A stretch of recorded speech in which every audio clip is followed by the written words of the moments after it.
welcome to the KO Boxing Show. 16 years of the Bob Rose Cup.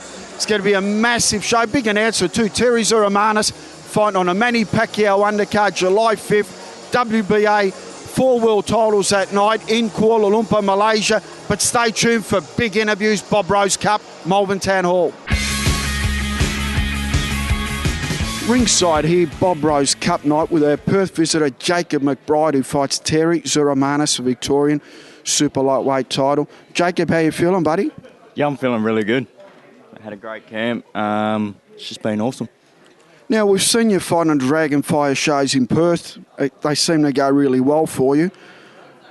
Is this your first trip to Melbourne? Yeah, this is my first trip to Melbourne, but I've been to Sydney before, and yeah, it doesn't matter to me. Okay. You're fighting Terry Zuramanis. What do you know about Terry? I know he's got a high work rate, and I'm ready for that, so yeah, good to go. What do you bring to the table tonight, mate, to win this fight? What I always do, some body shots. I'll be there. I'll be standing right in front. Okay, mate, my last question, I'll let you go. How's the weather been in Melbourne? It's cold here.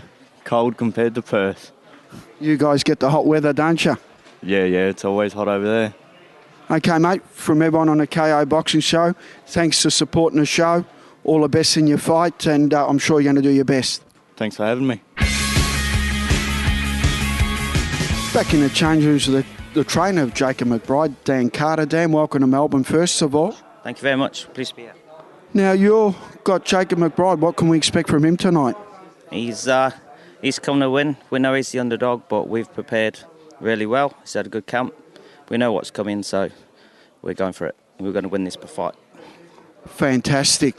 Also, you've got another fighter on the card, Robinson. How's he going? He's going to go all right. He's originally an MMA fighter, but he dabbles in the boxing now and again. But he's awkward, got a good work rate, and he's got a good chin. So I think Daniel's going to have a tough fight as well. From everyone on the KO Boxing Show, congratulations. Welcome to Melbourne and all the best. Appreciate it. Thanks for the opportunity. Thank you very much. Mate. Back ringside with one of the Filipino rated boxers, Richard Cavallis. He fights Andrew Maloney. How are you feeling, my friend? Yeah, I'm excited because my opponent is now Pan-10 opponent by Filipino. I must very good fight, Maloney. Same style for me. How's the cold weather? Cold weather here in Melbourne. Have you adapted? Yeah. I'm training the Baguio, and so it's okay. Up the mountains in Baguio. That's where the great Manny Pacquiao does his pre-seasons as well before a fight.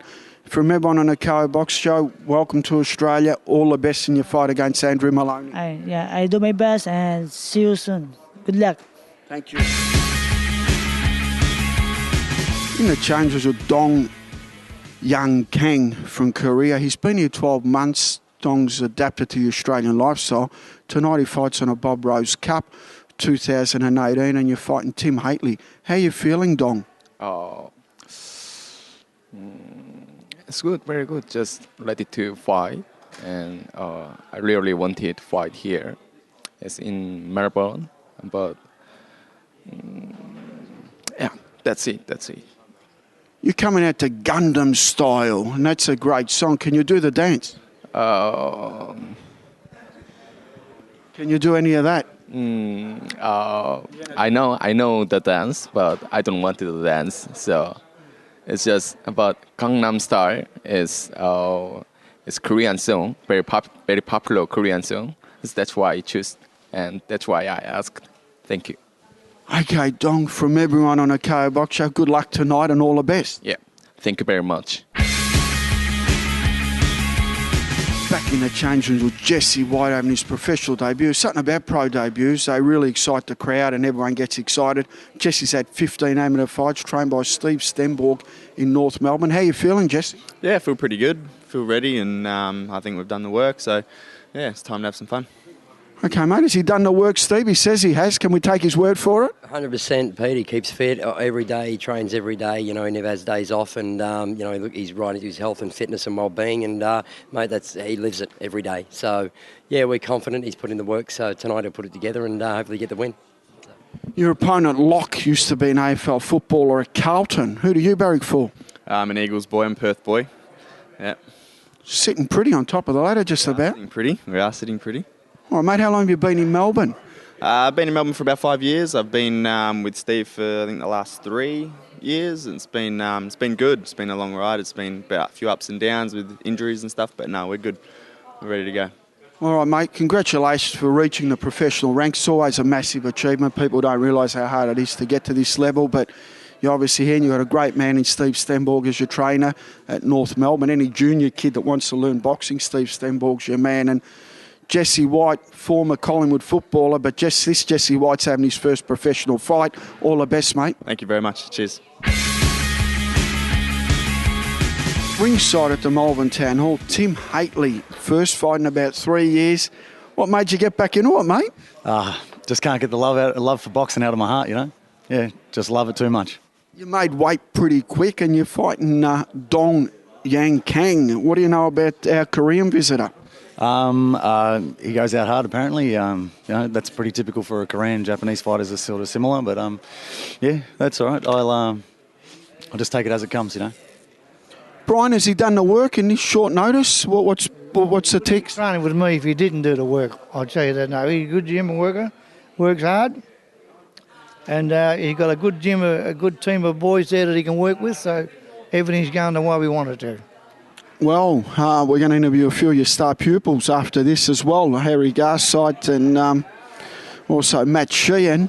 Harry Garside, you must have been tickled pink when he won gold. Oh, really, mate. A great effort by the boy. 5 fights, 5 wins. Not bad going, mate. A young bloke, 20-year-old. And you haven't seen the best of him yet either. Not scraping a gold medal, trying to get a bit of gold dust off it, are you, mate? Not just yet. Won't be long. All right. Thanks a lot, guys.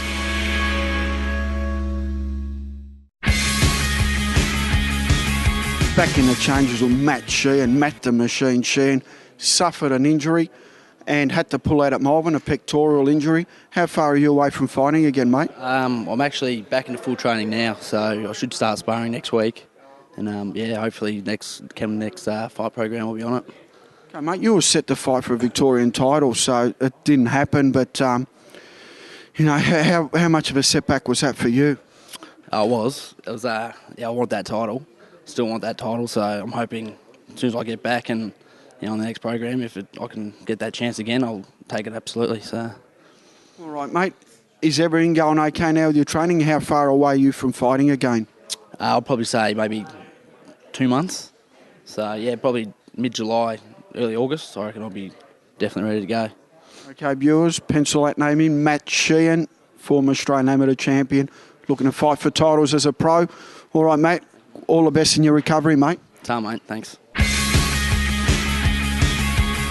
Back in the changes with Commonwealth gold medalist Harry Garside. Mate, pinch yourself. Are you dreaming? Yeah, it still doesn't feel too real. It's good to sort of be in a routine, be back home and with my family. I spent a lot of time away this year, obviously chasing the dream. And yeah, very, very special moment in my life. But it's good, sort of back in a routine and focusing on what's next. Mate, let's talk about what's next, but let's not go over what happened at the Commonwealth Games in Queensland. It must have been a massive effort, opening ceremony, closing ceremony with a gold medal around your neck. What was the highlight of it? Apart from winning a gold, did you get to meet anyone famous or get interviewed or any stories there? Obviously, the whole experience being on home soil, that was probably the highlight as well. And I think my special moment for the Games was when I got to come home a couple of weeks after the Games. I went away for a bit, come home and put the medal on Brian Levere, my trainer's neck. That was very special to me, and Brian's had me since I've been 9. So to put the medal around his neck and see how happy he was, yeah, it was definitely the highlight of the Games for me. So. Any sponsors jumping on board, mate? You getting anything up and running? I've got a great team behind me as it is, so no new ones since the Games, but yeah, definitely going to be searching now. Got something to sell myself with, just a little, but I've got some great people behind me now that are helping me out, and this gold medal honestly wouldn't have been possible without people like that. Just the people behind the curtains doing the small helps and small hands. So very grateful. I've got a great team behind me. Well done, mate. All the future sponsors, Harry Garside, Black Book him. All the best. Back with top-class referee and judge Alan McCall at Malvern Town Hall. Al, you've got to be fair and firm with the fighters, don't you, really? That's exactly right, and it starts in the dressing room. We noticed you gave a firm speech then, and it was fantastic. Well, you have to. I mean, you start officiating when you're briefing them in the dressing room. It's not when you get into the ring and you're giving them the final instructions. That's just ceremonial, that's final ceremonial instructions. You go over the rules that you have to go over with them in the dressing room. If they've got questions, you can address them, but you have to be clear and firm, and it's all about the correct application of the rules in an unbiased fashion. I don't care who wins. I just don't want to see people hurt unduly. I want to see a fair contest. All the punters want to see a fair contest. The promoters want to see a fair contest. And we get that by, making sure that everybody is clear on the rules and that they're followed. Fantastic. Alan, all the best, mate, and congratulations on being appointed, and keep doing a great job. Thank you. Thanks, Pete. Back in the changes with Ambassador of the Bob Rose Cup, Renee Kink. Renee, great to have you here. 2018, started in 2002, 16 years of the Bob Rose Cup. You've been the ambassador. Just gets bigger and bigger, doesn't it? Oh, mate, I love it. I love the fighters. I love the atmosphere. Peter puts on a great show, and every year, guys, look, you've got to come along and support the Bob Rose Cup, the Peter Maniatis function. It's just a great night, and always look forward to it. What are some of the nice stories you got about Bob Rose? Because he was such a great man, wasn't he? Yeah, Bob Rose, the whole Rose family, great family, Collingwood through and through. Of course, young Robert ended up in a car accident, and it all started from there. And but the Rose have been on the committee, president, coaches, as in Bob, and just wonderful, wonderful family. Do you remember the night, or you probably can't remember, the 1970 grand final? Collingwood obviously got beat, and it must have been heart-wrenching for Bob Rose, but he just dashed across the ground and shook Barassi's hand. How great was that? Yeah, well, he was a true gentleman, Bob Rose, as we know. I didn't start till 73, so I missed 1970, but, I remember it, and once again, it was another one we lost, but Bob was always a gentleman, first and foremost, right through his whole life. He was a fantastic boxer too, because he had 16 or 17 professional fights. He was a Victorian champion. Yeah, he was a Victorian welterweight champion. He was undefeated, and he could have had a huge career in it. But he did that after his after his football, between his football when he went from Collingwood to the country. So, look, he could have been anything. You're one of the folk legends of AFL football. Back in the day, you made the film with Graham Kennedy, The Club. What was it like, Renee, back in those days? Ronnie Wearmouth, Peter Moore, it was Helican days. Yeah, well, you look at football now, and look, we're all a bit disappointed the way the game is in some respects. But of course, back in my time in the 70s and the 80s, it was pretty tough, and real character people that I played with and played against. The best player I ever played with and against was, well, not against, but sometimes it was, Phil Carman. What a player, But I was lucky to play in that era and to play with great players. When you think of Collingwood and you think of Bob Rose, you just think of that tradition, because his brother Kevin's done a lot for the club as well, hasn't he? Yeah, Kevin's been president, and he, followed right through because he was a great player as well, Kevin. All the Roses were, and he's an instrumental part of Collingwood, like Eddie Maguire is now and has been for a long time. So, it's a powerful club. We just need success. What are you doing now, Renee? Because you're running a successful salesman thing with swimming pools? Yes, I'm a swimming pool salesman for Pool Installations Australia and Miami Pools Victoria. So anyone who wants a swimming pool, give us a call. We're out in Dalton Road there in Thomastown, and love to look after you and come and see you. There's two types of pools, isn't there? What can you get? We're a fiberglass pool company. We've got over 200 different shapes and sizes, and I just love it, going out to talk to people, and we always talk about football, people who remember me, so it's a wonderful thing to do. Great time of the year to stock up on your pools too, get ready for summer. Yeah. Contact Renee, he'll get out there and give you a quote. Probably give him a discount, Renee, if they mention a boxing. Oh, well, if they're boxing show, but also Collingwood supporters will always look after them. You have to, they're black and white blood. Incredible Hulk, Renee King, thanks for coming again, the ambassador for the Bob Rose Cup. All the best, mate. Thanks, Peter, lovely to be here.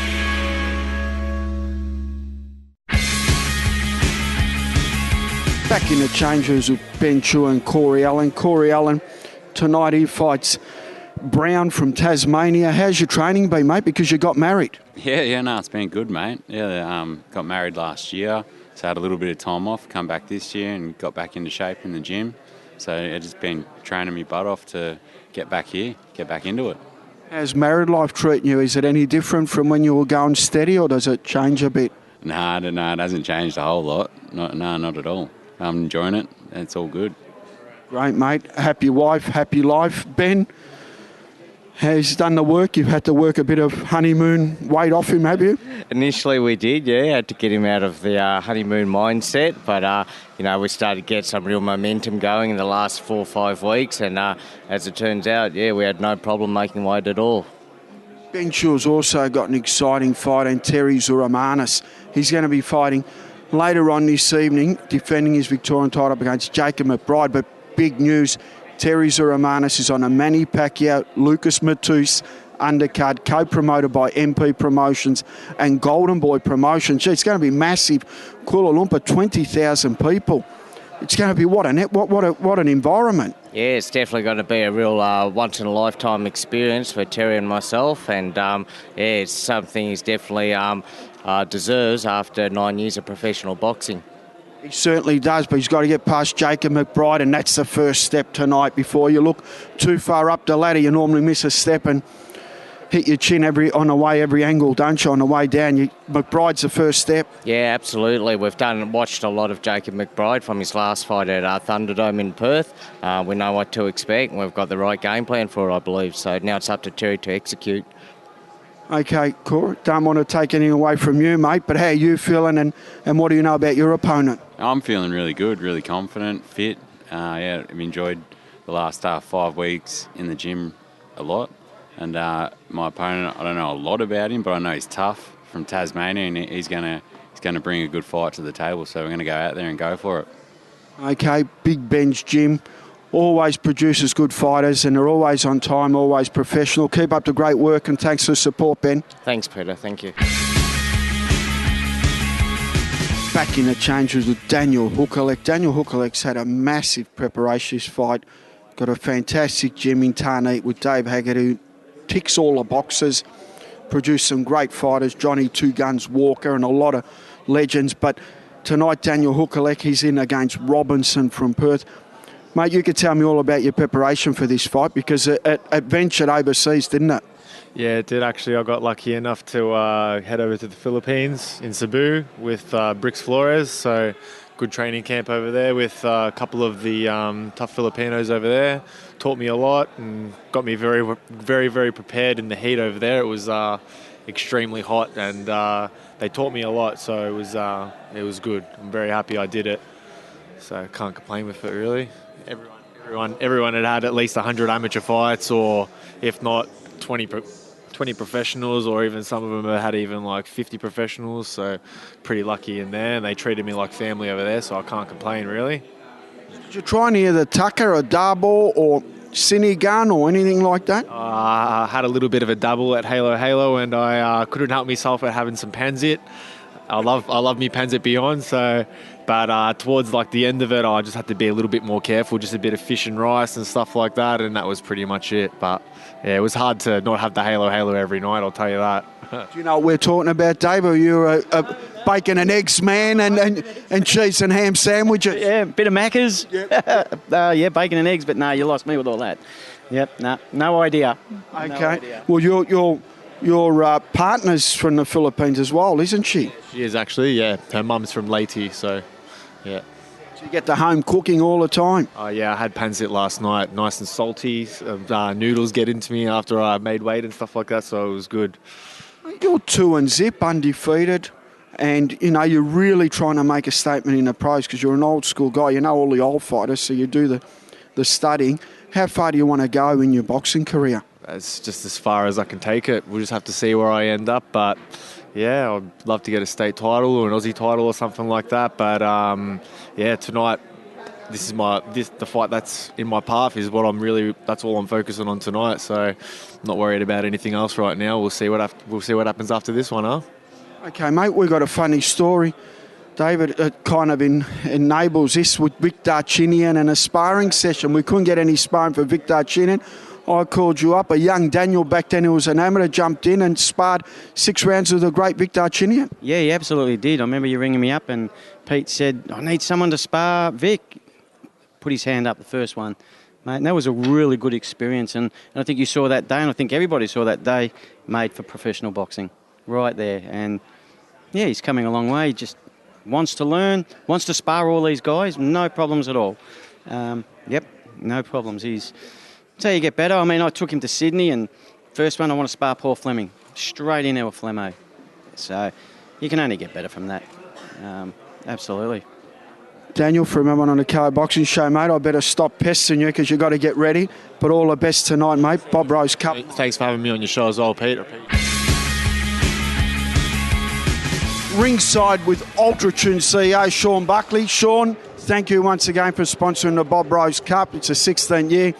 Been a massive sponsor of Australian boxing.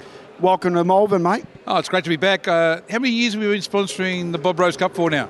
12 years at least, I think. And you know what the funny thing is? I hate Collingwood, right? So we're sponsoring a Collingwood event of a famous Collingwood player who a team I despise the most. So it's good. This shows you we don't play favourites here. Mate, you're the guy that makes the impossible possible. No one said you can get Jean-Claude Van Damme. No one said you can get Mike Tyson. You got both. How do you do it? Well, we have good agents who go get these guys and we put pictures to them, and we've got a big one coming up in October. We're shooting our new commercial. I can't tell him because you've got a bucket mouth and you'll tell everyone, but we've got a really big star who's coming out to do the next one, and he's probably as big as Tyson and bigger than Van Damme, and he's a male celebrity, so we're very excited about that one too for our new commercial. So we just work away. We pick off the people we think are controversial and it'll bring some attention to our brand, and that's what we've been doing for a while. Sean Buckley's got 300 stores nationally, employs thousands of people. Sean, I think an MBE could be in order for you one day. Why are you laughing? Well, if you read all the complaints I get from people for the TV commercial, I've got one tonight coming in here, someone having a go at me about the commercials, and, you know, we try and do things, but I don't think I'm very popular amongst the elder community with the ads, and, you know, the ads are targeted at younger people as they're coming through. So, you know, it'd be great to get something there. I think I've done a lot of work for the automotive industry over many years, but whether it'll be recognised ever, I doubt it. Okay, mate, one last question. I said I wouldn't make it tricky, but I will. Will a royal wedding last? No, no way. Okay, there you go from Sean Buckley. Enjoy the night, mate. Thanks, my friend. Thank you. Back here in the change rooms with Jimmy Vegas. He's got some exciting news. He's opened up a nightclub, gentleman's club on the Gold Coast, Surfers Paradise, called Toy Box. Opens next week. What can we expect from this club, Jimmy, because you are a connoisseur of clubs? Yes, very excited, Pete. We've just bought the club. We're taking it over. It's a gentleman's club with a difference. I'm looking forward to doing some renovations and making it happen and giving a bit of a Melbourne touch. What's the vibe to this club? Because your name is Jimmy Vegas. You're good friends with Joey Esposito, the late, great manager of Elvis Presley. So you know how Vegas works. Yes. Surfers Paradise. Give us the address. Give us the genre of the club. Well, it's in Surfers Paradise there in the main strip. We've got probably about 25 to 30 girls working for us at the moment, but they rotate, so, you know, we get interstaters coming in. But the vibe's good, it's fun, great music, you know, good atmosphere. What can I say? Good times. Surfers Paradise, Toy Box.